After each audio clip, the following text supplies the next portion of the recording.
I'm Haley B. Miller, and this is Ohio Politics Explained, a podcast where you give us 15 minutes and we give you all the news you need to sound smart and impress your friends. Thanks for joining us for a special election edition of Ohio Politics Explained. I'm Anthony Shoemaker, and joining me this week is political reporter Laura Bischoff. Hey, Laura, it's been a good week for Republicans, hasn't it? It sure has. President-elect Donald Trump and Vice President-elect J.D. Vance. Vance's win in Ohio was massive. The ticket won the Buckeye State by more than 11 points. It was the largest victory for any candidate for president in Ohio since Ronald Reagan won in 1984. The election makes the former bellwether state now solidly in the Republican column. The state was already Republican, but Laura, do you think this puts Ohio out of reach for Democrats in presidential elections going forward? Not if you talk to Liz Walters at the Ohio Democratic Party. They're pretty bullish on 2026 and managing. Maybe there's, they face some really strong national headwinds that operated against the Democrats in Ohio and elsewhere. They think that midterm elections might blow back the other way, and that they might be able to, have some wins. That would be, historic because they've not won very many statewide races. Yeah, and in past cycles, when you have a Republican president take office, usually the next cycle is good for Democrats. I mean, the last time the Democrats in Ohio had a big year was 2006 when they won the governor race and Sherrod Brown won. That was, the mid-year for George W. Bush. They didn't have that happen with Trump, but the first time, but they're hoping for it this time, thinking that his popularity might not be as high in 2 years. It's going to be interesting because, the Republicans will probably have the trifecta. It's looking that way anyway.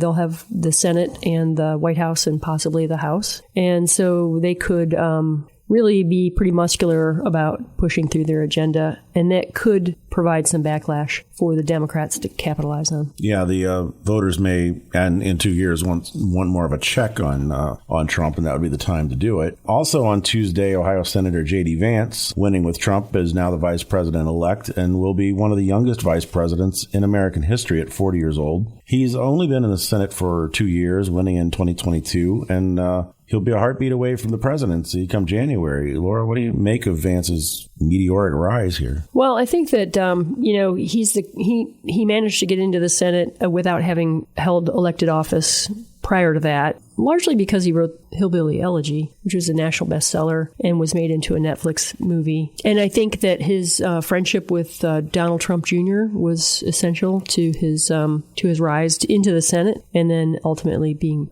Donald Trump's pick for VP. Yeah, and because of Vance moving on to be vice president, that's going to open up his Senate seat here in Ohio.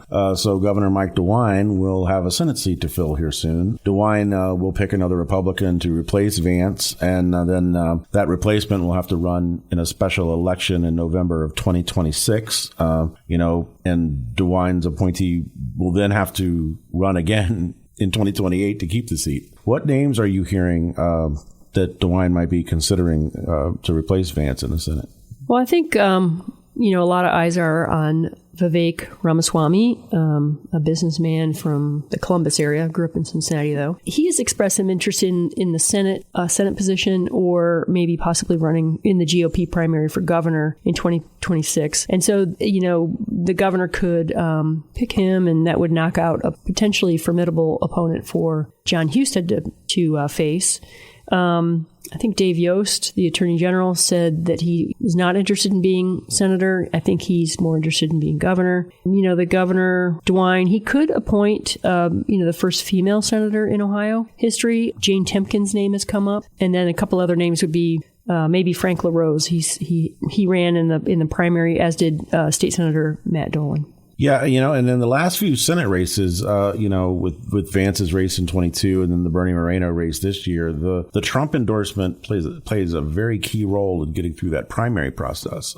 And you would have to think that would be something DeWine is maybe even thinking about, like who's going to have the Trump support in 2 years. Yeah, absolutely. I think the governor is probably weighing all of these different, factors. Also on Tuesday, Republican Bernie Moreno ended Ohio Senator Sherrod Brown's 18-year career in the U.S. Senate. Trump's big 11-point win here in Ohio helped Moreno overcome Brown and win by about 4 points. Brown lost support in Mahoning and Trumbull counties up in northeastern Ohio, while Moreno improved on Republicans' 2018 numbers in rural areas. Moreno also eked out a win in suburban Delaware County near Columbus, where Brown and other Democrats have seen potential to grow the suburban base of the party. What do you make of Moreno's big win? I think he owes a big thank you to Donald Trump's coattails and some huge money that came into the state on this race. I think it was set a record, nearly $500 million. That's a lot of money. It is a lot of money. And, he's a political newcomer. He's not held elected office before. And he had to go up against Sherrod Brown, who, had the advantage of 3 terms under his belt, a huge name ID. He's been in Ohio politics for a long time. And, Brown ran much closer than Harris did in the contest in Ohio, but, close only counts in horseshoes. Yeah, but, this was, Sherrod Brown had lucked out in the past being on a fairly good cycle. Like in 2006 when he won, that was a big year for Democrats. In 2012 when he ran for re-election, President Obama was on the ticket. He lucked out in 2018 and did really well. That was a good year for Republicans, and Governor DeWine won re-election, but DeWine was an outlier there. But this is the first time he's ever had to be on the ballot the same day as Donald Trump. Yeah, and I think that was extremely challenging and probably spelled his demise. So a lot of people are wondering, if Brown could come back in 2 years when Donald Trump is not on the ballot in Ohio and possibly run for another Senate seat because the person that replaces Vance will have to run again or jump into the governor's race. I mean, Sherrod Brown is the best known Democrat in Ohio, and you got to believe that the party is going to be looking to him to maybe run for one of those crucial spots, either Senate or possibly governor. Laura, you've covered the Ohio Supreme Court for a long time, and Republicans had a huge victory on Tuesday there, picking up 2 seats on the court and expanding their majority from 4-3 to 6-1. Ohio Supreme Court Justice Jennifer Brunner will be the only Democrat in statewide office come January. What happened in the 3 races on Tuesday for the Supreme Court? Well, it's interesting. They all won by about 55%. So it didn't really vary too much based on which Republican. And I think that crucial to this was the new law that took effect in 2022, and again in this cycle, that required party labels on candidates for Supreme Court and for appellate court races. It's not required for, your county or your municipal court races. And, a lot of times people are voting on judicial candidates with very little information. Judges aren't allowed to spout off, their opinion about this topic or that topic because it may end up at, being before them in the court. There's all these ethics laws that kind of constrain them. And so it's harder to find information. And they put the party label on, and that gives voters a nugget of information. And I think it kind of tracks with what we saw with Donald Trump winning and with Sherrod Brown losing. And yeah, I mean, it could be, the only nugget that a lot of people have. They come out to vote for Sherrod Brown and